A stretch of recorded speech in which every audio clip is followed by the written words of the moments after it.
Hi hello नमस्कार सर्वांचं आपल्या चॅनलवरती पुन्हा एकदा स्वागत करत आहे. श्री स्वामी समर्थ जय बाळमामा. आत्ताच मी माझ्या छोट्या मुलाला स्कूलमध्ये सोडून आलेले आहे. येता येता तिथे खूप सारं मोठं भाजी मार्केट आहे. आता ते सकाळी 3:04ला लागतं. आता 12 वाजून गेलेले आहेत, 1 वाजायला आलेले आहे बघा. 1ला 5 का 10 मिनटं बाकी आहेत आणि मी येता येता घेऊन आले. 12 वाजता जाते मी घरातून त्याला सोडायला आणि येताना माझा मोठा मुलगा पण येतो. पण आज तो काय बोलला की मम्मी मला बस थोडीशी लेट होईल 5-10 मिनटं, तू जा कुठे थांबणार रोडला. तर मग मी तशीच भाजी वगैरे घेतली, त्याची वाट बघितली, त्याला कॉल केला. तर तो बोलला. मग मी लॉक खोललं, आतमध्ये आली, हातपाय धुतले, चिखल तर पावसामुळे चिखल वगैरे. तर तो भाजी वगैरे घेऊन बसली मी पुढे, तुम्हाला दाखवते. आणि आज येताना मी भाजी मार्केटमधून तांदळाची भाजी आणलेली आहे आणि वांगी, हिरवी वांगी. तर आम्हाला हिरवी वांगी खूप आवडतात आणि तांदळाची भाजीसुद्धा आवडते. पण ही वेगळीच आहे तांदळाची भाजी. आमच्या गावाकडची लाल लाल असते, ही सफेदवाली आहे. तर व्हिडिओ शेवटपर्यंत पहा, नक्की तुम्हाला सुद्धा आवडेल. आणि खरंच माझ्या चॅनल तुम्ही नवीन आला असेल तर लाईक शेअर सबस्क्राईब करा, छान छान कमेंट करा, मस्त मस्त असं आपले इथून पुढे डेली व्हिडिओ येत जातील. चला, तर माझा मुलगा कसा 10वीलाच आहे, पण ते आम्हाला कशी मुलांना सवय नाही आहे रोड एवढं गाड्याची वर्दळ वगैरे असते, रोडला एवढी जायची याची सवय नाही गाड्यांमध्ये. त्याच्यामुळे मी त्याला घ्यायला पण जाते आणि सोडायला पण सकाळी जाते. तेवढाच माझा पण व्यायाम होतो. मला असं तरी सांगितलं डॉक्टरांनी व्यायाम करण्यासाठी. तर बघा, शिवांगी आणलेले आहेत, भाजीच्या 2 जोड्या आणलेल्या आहेत, त्यातली एकच जोडी मी साफ करून स्वच्छ बनवणार आहेत. आणि बनवणार आहे का तर एवढी केली तर संपणार नाही आहे. तर वातावरण बाहेरचं बघा असं झालेलं आहे. खाली आलेला आहे गॅसवाला, तुम्ही पाहू शकता. गॅसची गाडी आलेली आहे गॅस सिलेंडरची. तर इकडे बघा पाणी खूप जमा झाले पावसाने आणि तिथे आता मच्छर येणार. म्हणजे आता पाणी जमा झालं म्हणजे तिथे मच्छर येणारच. आता पावसाळ्याचे दिवस आहे तर मच्छर होणारच. तर चला, व्हिडिओ शेवटपर्यंत पहा, नक्कीच तुम्हाला सुद्धा आवडेल. मी येताना मी ना चहा मसाला सुद्धा घेऊन आलेला आहे बघा, टी मसाला. म्हणजे आता म्हणलं मस्त पाऊस वगैरे पडतो, गरम गरम चहा. तर बादशहाचा चहा मसाला घेऊन आलेला आहे मी, चाय मसाला. बघू आता ह्याचा चाय कसा लागतोय. का तर ह्याच्या अगोदर सुद्धा आमच्या दिराने आणला होता, मस्त लागत होता तो. ते संपलेले आहेत पॅकेट आणि तसा भेटलाच नाही, मग असा भेटला हा वाला. तर हा फक्त 10 रुपयाचा आहे बरं का. हा बघू आता चहा. आज पाऊस पडतो, दूध घ्यायचं होतं पण डेअरी बंद होती. चहाची काही सवय जात नाही आहे. 10 रुपयाचा आहे फक्त हा पॅकेट. 10 रुपये बघा इकडे, 10 रुपये. चला आता भाजी वगैरे साफ करते. सकाळच्या जेवणामध्ये सकाळी डब्यामध्ये अंड्याची भुर्जी चपाती केलेली होती आणि नंतर मुलासाठी बटाट्याची भाजी करून दिली छोट्या. आणि आता आम्हाला ही भाजी आणि ज्वारीची भाकरी, चपात्या आहेत मोठ्या मुलासाठी. तर मलाच भाजी आणि भाकरी बनवायची आहे. म्हणजे ते खात नाही भाकरी, तर माझ्यासाठी मी बनवते. बघू, त्याला आवडली तर खाईल तो. ह्या भाजीशी भाकरी छान लागते. तर बघू आता. माझा आवाज पण जास्त मोठा येत नाही आहे, नवीन ठिकाणी आलं, अजून ओळख वगैरे कोणाशी जास्त नाही आहे झाली. जास्त सकाळच्या कामामध्ये वगैरे वेळ जातो. परत बाबूला सोडायला जाते छोट्याला आता या टायमापर्यंत. आता त्याच्या कॉलेजमध्ये सुद्धा जायचं आहे मला, मोठ्याच्या. तर बघा, हा माझा मोठा मुलगासुद्धा क्लासवरून आलेला आहे. त्यालाच मी थांबलेली होती, पण तो बोलला का आज मला बस भेटले नाही आहे, त्याच्यामुळे मग. अरे पाय बसून चिखलचा. Hi hello.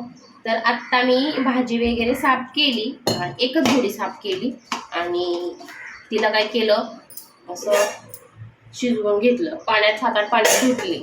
आणि म्हणजे त्यात एवढी माती निघत होती की मग नंतर मी 7-8 पाण्यात धुतली आणि नंतर लास्ट फिल्टरच्या पाण्यात धुतली एकदा. आणि नंतर ती उकळलेल्या पाण्यात टाकली आणि ती उकळून त्याचं पाणी जे गरम होतं ते साईडला काढलं मी. आणि नंतर थंड पाणी टाकून चांगली पिळवून घेतली. अशी आमच्या गावाला अशीच बनवतात, म्हणजे आमच्या घरी अशीच बनवतात आम्ही लोक. तुमच्याकडे माहिती नाही.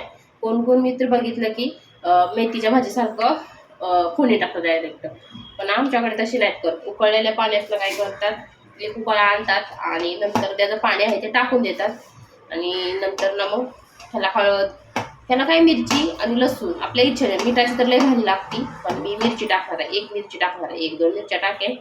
आणि लसणाचा आणि लसणाची मिरचीची फोडणी द्यायची. त्या लसणाची मिठाची लई भाजी लागते. म्हणजे आजारी जर पडलं ना, ही जर भाजी खाल्ली ना, बरं वाटतं, तोंडाला चवच येते, एवढी मस्त लागते. आणि त्या जोडीला मी करते आहे ज्वारीची भाकरी. तर डॉक्टरने सांगितलेलं जायचं चपाती वगैरे खायचं नाही, पण आमच्या शिफ्टिंगच्या ह्याच्यामध्ये मला काही मॅनेज झालंच नाही, ते करताच आलं नाही. आता हळूहळू म्हणलं करावं. आणि चहाचं पण आता मला टेन्शनच झालं आहे, माझ्या पण चहा सुटेल की नाही काय माहिती नाही. पण आता काय करू, हळूहळू गुळाचा तर चहा म्हणजे पिणार मी, मला नाही जम निघत. दिवसभर जेवण सुद्धा चालतंय मला, पण चहा पाहिजे. म्हणजे लहानपणापासूनची सवय आहे ती, लहानपणी एवढी प्यायची नाही. म्हणतात ना एखादी सवय खरंच कुठली गोष्ट बेकार असते. मला चहा नाही नुसतं नाही जर म्हणलं चहा तर मला कसं तरी होतंय. आता काळा चहा पिते ना तरी पण मला कसं तरीच होतंय, पोटात नुसतं उलट्याल्यासारखं होतंय. तर आता काय दुधाची चहाची प्यायची सवय लागली, लयच त्रास होतोय त्या चहाने. तर ते मी करते ज्वारीची भाकरी, जरा थोडंसं पीठ जास्त झालं, परत झाले बारीक. 2च भाकरी करणार आहे त्याला मला. त्याच्यासाठी चपाती आहे, तो भाकरी ह्याच्याशी भाजीशी खाईल, बटाट्याची भाजी पण थोडीशी.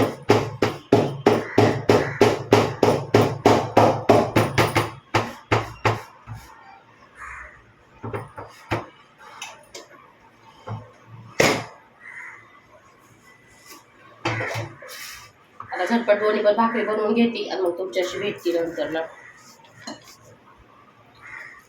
आणि अजून मॅनेज केलं, शटल सगळं व्यवस्थित केलं नाही का नाही, त्याच्यामुळे अजून लई प्रॉब्लेम, भेटतच नाही वस्तू काय काय. आता आज संध्याकाळी तर बघत आणतेच का नाही ते त्याचे स्टँडचे खिळे, ते सगळा पसारा पडला इकडंच. त्याचा व्हिडिओ पण एक छोटासा शॉर्ट व्हिडिओ टाकलेला आहे, तुम्ही ते जाऊन बघा.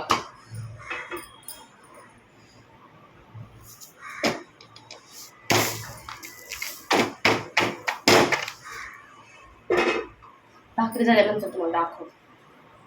दुसरी भाकरी रेडी करून घेतली आणि पहिलीवाली भाजायला लावली बघा. अशा पद्धतीने भाजायला लावलेले आहे ज्वारीची भाकरी. आणि आमच्या भाकरी अशा मोठ्या असतात, छोट्या बिट्या नसतात बरं का, त्याच्यामुळे मस्त मोठ्या दणदणीत असतात भाकरी. इकडे बघा बटाटा केलेला होता थोडासा, तो बटाटा आहे डब्याला केलेला होता, तर तो शिल्लक आहे थोडासा.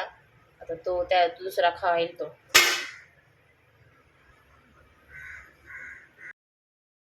ही भाजी आहे ना त्याची आपण असं पिळून घेतलेली असते, तर ती गरममध्ये अशी घट्ट बसलेली असती, तर ती सगळी सुट्टी करावं लागते. अशा गुठळ्या वगैरे अशा अजिबात जमत नाही, ते चिटकून बसलेलं असतं, तर ते एकदम सुटसुटीत करून घ्यायचं. नाहीतर मग काय होतं त्याचाच गट्टा राहतो आणि तिथे मीठ वगैरे लागत नाही आहे, त्यासाठी सगळं सुटसुटीत करून घ्यायचं. तर इकडे तोपर्यंत दुसरी भाकरीसुद्धा झालेली आहे. आणि मी 2 दिवस आदल्या दिवशीच गॅसची पूजा केली होती, साखर हळदी कुंकू आणि फूल ठेवलं होतं, तर ते पण तसंच आहे, मी काढलंच नाही अजून. आता सगळ्या गुठळ्या वगैरे काढून घेतल्या आणि इकडे दुसरी भाकरी पण आपली मस्त फुगून टम झालेले आहेत. आणि थोडीशी एक भाकरी नरम, पहिलीवाली भाकरी जरा मऊ भाजली मी, आणि दुसरी जरा थोडीशी जरा कडक जरा भाजली, मला कडक भाकरी आवडते. तर मस्त गरम गरम भाकरी आणि तांदळाची भाजी.